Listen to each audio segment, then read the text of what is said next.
Welcome back to Let's Talk Racism Ireland. I'm your host, Harrison Paul. So, of course, the main topic of discussion right now is the Kamala and Trump debate. Listen, guys, I'm about to give a big upset here, and I'm hearing a lot of people talk about how they thought Kamala did fantastic. And while I didn't get around to finishing all of it, I think I got really the first half of it, and I had to go on with the rest of my day. And I said I would get back to it. Unfortunately, the only bit that I saw, I wasn't really fond of Kamala, and I'm gonna get into this, guys, now today for you guys. It's gonna shock anybody because anybody here knows, I'm very much pro-black. Very much would be voting still for Kamala if I was an American citizen. But we know America have always been the leaders of, I want to say, quote unquote, the free world. And just, the black struggle within America has always mirrored across the world. Of course, that's why the whole world celebrated the day Barack Obama became the president, first black president, because it was a milestone for, black people in the diaspora altogether,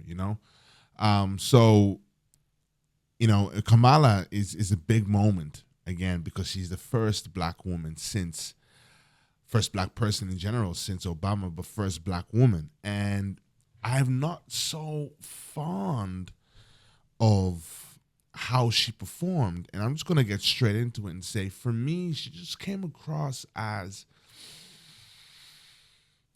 at first glance, I thought to myself, you know what? I don't get a real conviction off when she speaks. I don't feel like you're getting to hear somebody say something from the bottom of their heart. Now, again, guys, I could be wrong. There could be another chunk where she kind of found her footing, and according to people, she did. But even prior to the debate, I've always felt like, she hasn't really, dug her feet into a certain belief. And I think I have an answer to that. I'm sure I have an answer to that.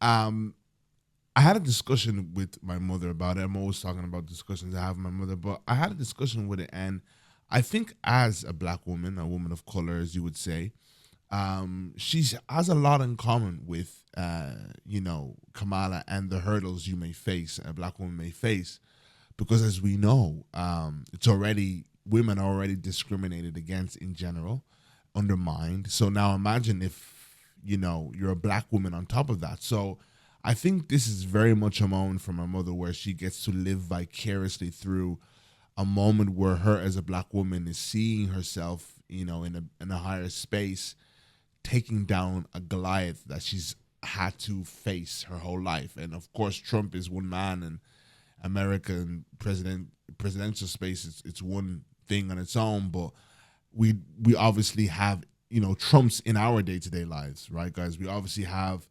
these, pillars of white supremacy, these people who are so, the epitome and an embodiment of what we face as black people, the stumbling block, really. Just a through and through imperialist type way of thinking and moving and operating and belief system. And Trump is one of those people.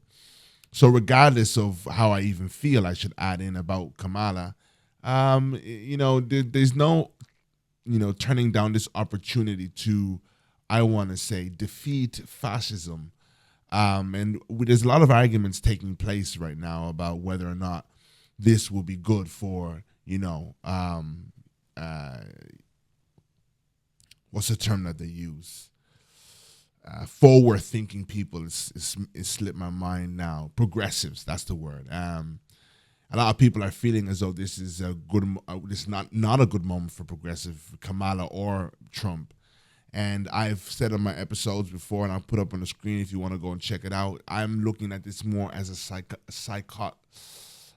psychological, should I say, psychological development for the world, as we are decolonizing and decolonizing and deconstructing the ways that we have been programmed to think that positions of power belong to white people. And that takes me back to the point of what my mother was saying. It's like, I think she can understand herself as what it's like to how nerve-wracking it can be. And she said, what you probably saw in Kamala in those first few moments was just this nervousness, and she said she saw it too. And in that moment, I did realize that, and it actually had slipped my mind as well about, really we're only reconstructing the world the way the world thinks. And often I think we put a lot of pressure in the people who are in those positions, and we are overestimating the work, or rather the environment there in those positions, and what can be done and what it takes to be in those positions. Now, there is this horrific sentiment that a lot of black people do and say that, just play the game until you can get in there. And I hate that term a lot, because a lot of the people who mention it to me seem like there's a game that just runs all the way until you see the grave. It doesn't seem to have this end goal of like, and then we'll finalize and we'll close in on fascism, or we'll close in on imperialism, and then we'll close in. It's this thing of like, let's play the game and let's get a high score. And it's the highest score we can get. Look, we did well, didn't we? And this sentiment for me is actually a traitor sentiment. Actually, it's nothing to do for the people. It's got nothing to do with how can I bring my people forward, but rather how can I escape the hurdles of being black. So you kind of like, if you can kind of wiggle your way through. And so I think my mother is kind of seeing herself in Kamala and what it takes in terms of nervousness, and that it's not actually smooth sailing. And you see them up there and you're kind of like, okay, you're up there, abolish everything tomorrow, and it kind of doesn't operate like that. And it did cross my mind when I was looking at Kamala and thinking to myself, man, that must be hard. And if I'm going to inspire anybody who's watching this show today, it's like, take a second to, register what it actually is when it's down to the first time something is happening. And I have a lot of people, and I mention this a lot, a lot of people who are anarchists, the anarchists and they abolitionists and stuff like that around me, and great in sentiment and great intent and great heart, and they just want, fairness all the way around, and they want to get rid of anybody who doesn't project that and doesn't push that agenda with all their heart and all their might, and with that being a great way to see things, I believe there still needs to be a grace for, and should I add there, I think they believe it's impossible that there can be a change in the high places, that there can be a development in the high places, that the high places can be actually used to serve us as people and not there to oppress us like it once was, and that we should just give up on it and work from the outside and just give up on it. While the outside can be very beneficial, and working hand in hand to changing and shifting the system that we actually have to go through day in day. It's funny because the lady who was having a debate with me, the one I always refer to, as she signed off as we had finished off the argument, she signed off. She goes, "Anyway, I've got to go. I got to go to work." And it's like, yeah, that's the point, right? It's like black and brown people are still going to work every single day, whether we believe in the abolition, or whether we want to get rid of all this stuff that are bad. How can we enhance and take a step further each and every day to make life better for the brothers and sisters who are waking up every day and going to work, or putting their children into school, or going to the healthcare system. And I always refer to the fact that the likes of Martin Luther King anybody who did anything, Mandela, who did something that we now see as a matter of fact, had they just felt like, you know what, let's not actually work on the system. Let's just stay where we are here, and then we'll figure it out at the end of the day. No, but they understood that I've got to leave something within the system to transform. And I bet people of those times would probably look at days like today and would be in disbelief of how much the system has changed, and to kind of, not be so harsh on the black and brown person as it once was. This is not me at all saying that, oh, we've finished the job is finished. No, but it will be, discrediting the work that was done before us if we say it's exactly where it was when, the Jim Crow laws and everything took off, and you could really,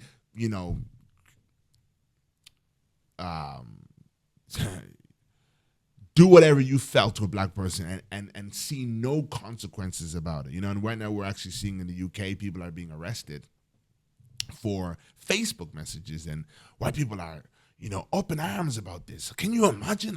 I can't just be racist on Facebook anymore.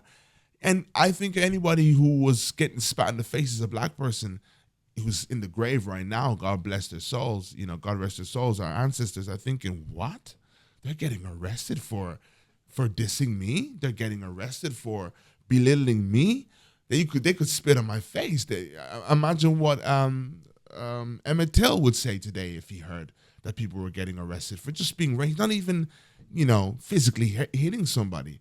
It's a milestone, and we have to admit that. So, yes, to some degree, we have to understand that change takes time. So when we think of Kamala Harris, and we think of what it is to be the first person, we have to respect the challenge, and understand that, whoa, every day you don't understand the hurdles that she faces. Yes, one day there was a Martin Luther marching to even just get a vote. The next day you've got Kamala having a right to win and almost winning. It doesn't mean that everywhere she goes, she's high-fiving in the hallways and everyone's like, go Kamala. It could mean that she doesn't fully get the chance to be herself.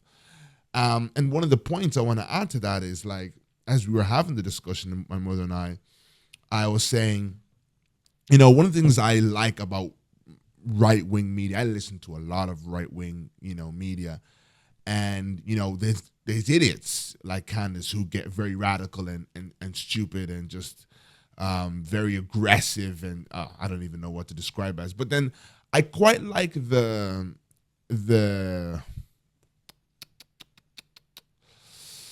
refined far-right people, especially you'd find that more so in the UK, and I'm happy I'm getting to know a lot about British politics, because British people, except for Nigel Farage, he's kind of like, a headless chicken, but they will very much be right-winged in their ways and very much be fascist, very much be, the enemy of anybody like me, but are so refined, they articulate themselves in a way that it almost comes across as a dignified argument.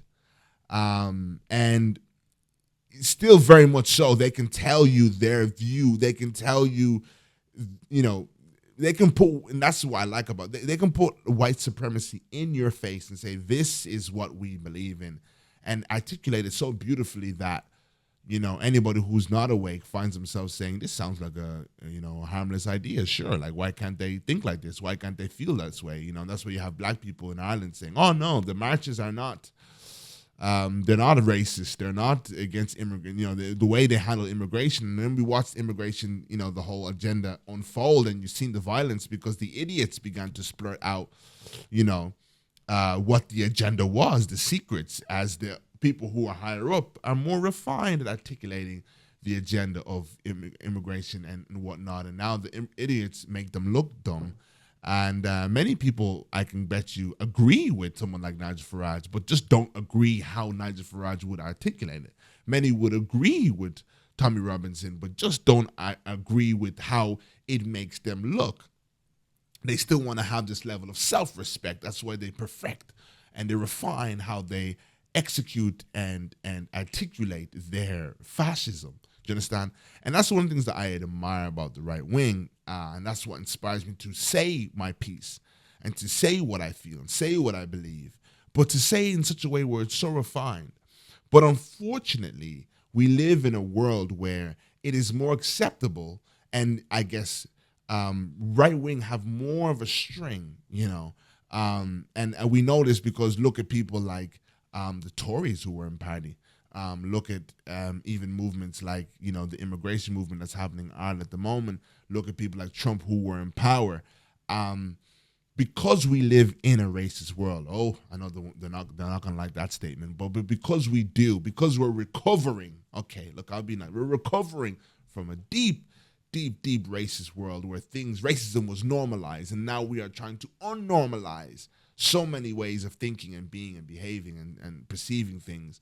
As someone who is awake and how I perceive things, you know, a fascist or a far right would have far more leeway to articulate something that is so radically, like for example, Elon. Had Elon been a black man, had Trump been a black man, they would have been arrested. And those are gangsters, those are bona fide thugs. There's no ifs and buts about it. Their behavior is thuggish, their beliefs is thuggish. Nigel Farage is a thug. There's no disputing that. But because far right and white supremacy has that longer string, they can be that out in the open, right?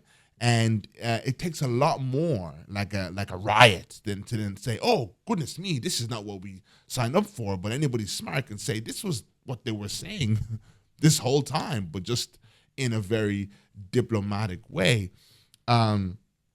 And we have to remember that when we talk about the likes of Kamala Harris, is that they don't have that much strength to get up on a stage and say the agenda of what we have as the people who are trying to be progressive and bring our world to a new place, because it seems as though progressiveness scares the world a lot of times. And this is why we have people like Jeremy Corbyn. I have never actually listened to Bernie Sanders. I don't even know what his voice sounds like. Unfortunately, I need to. But Jeremy Corbyn, for example, I'm only becoming familiar with him quite recently.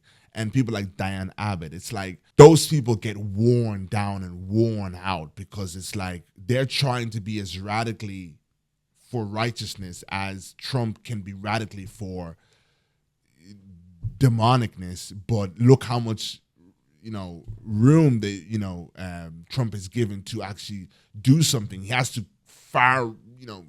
outright say I hate black people for people to say, okay, fine, all right, I believe you. But it's like anybody intelligent can see this guy is, because we've normalized the oppression of the black or brown person. We've normalized certain languages. We've normalized there's ways you can talk about.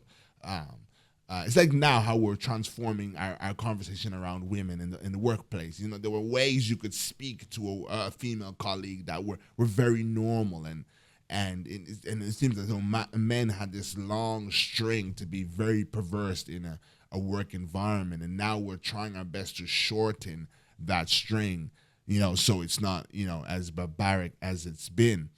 But that's the thing about it when we think about the likes of Kamala Harris. It's like she doesn't have that same amount of grace to be and say what she believes. So as much as I'm stuck on, am I seeing the real and true Kamala? Who is the real and true Kamala? I have to take into consideration that this is the first time that it's being done. And I think we take that for granted and we don't respect that weight that it is. I think we often think someone should get in there, Obama, and, terminate imperialism once and for all. I don't think we, take into consideration, and it's nice to have a mother who's in her 60s and she can explain to you, as she's actually gone back into finance quite recently again after some time away from it, and it is like a new experience. It's like going back into a new field, and it's even more special for her now, being a conscious woman. She can diagnose and dissect things in that lens and share them with me, and we can dissect the corporate world for an older black woman. And that's why I tell you she has a lot in common and understands I can only imagine what it is to be in a presidency place where you know you're depending on the vote of a population that does have racist people in it. But you're trying to make those racist people believe and see that, I actually have something better for you. And if you could just put your racism to the side for a second and cast your vote, I could actually probably do something great. And then another part that I want to say is that we have to take consideration that she may go into office and, it's the deep state that runs everything. And then you're wondering, why didn't the first black woman put her foot down in a room full of people, the private government, the deep state, where it's like, can we be real for a second?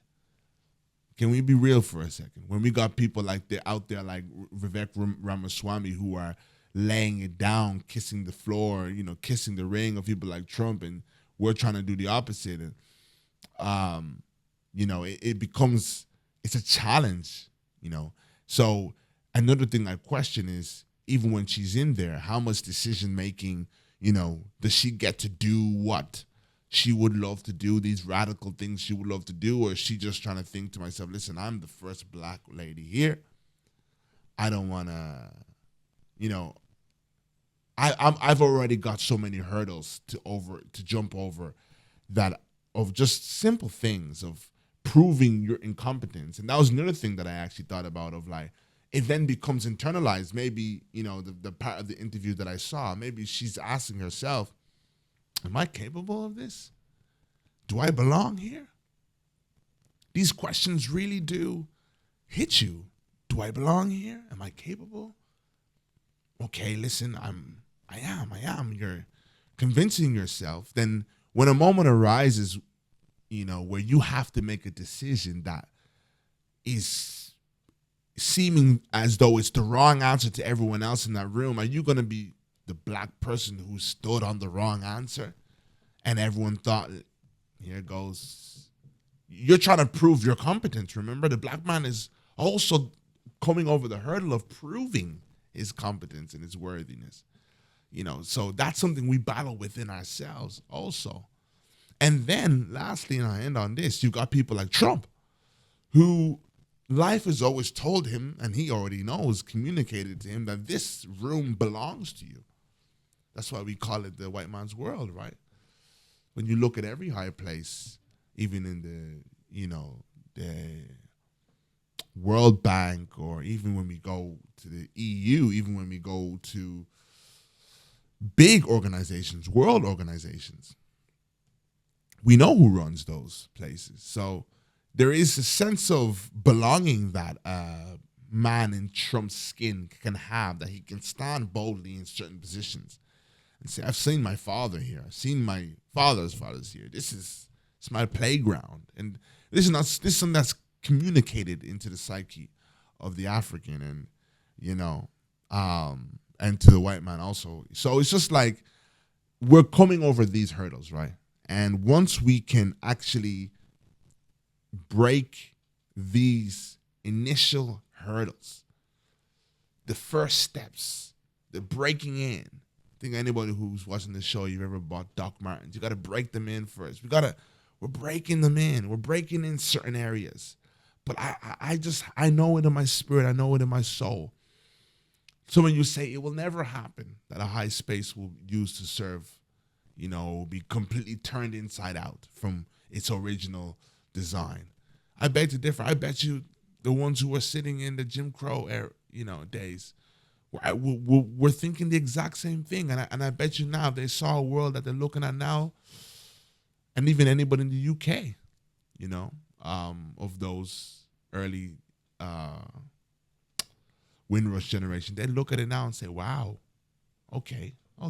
I thought it was never going to go anywhere. So we have to respect the work that it takes, and respect the journey, and be loyal and dedicated to each step of the way, and be hopeful. But yeah, that's my take on the debate. But yeah, make sure you like, share, and subscribe. Thank you so much for watching. And I'm on a mission for you.